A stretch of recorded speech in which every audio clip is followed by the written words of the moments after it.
আমবাগানে ইটের ভাটা হচ্ছে আমার মিছেই হাঁটা।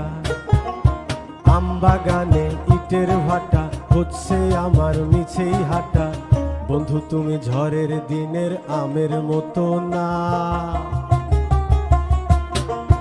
দমকা হাওয়ায় আসে বন্ধু তুমি আসো না।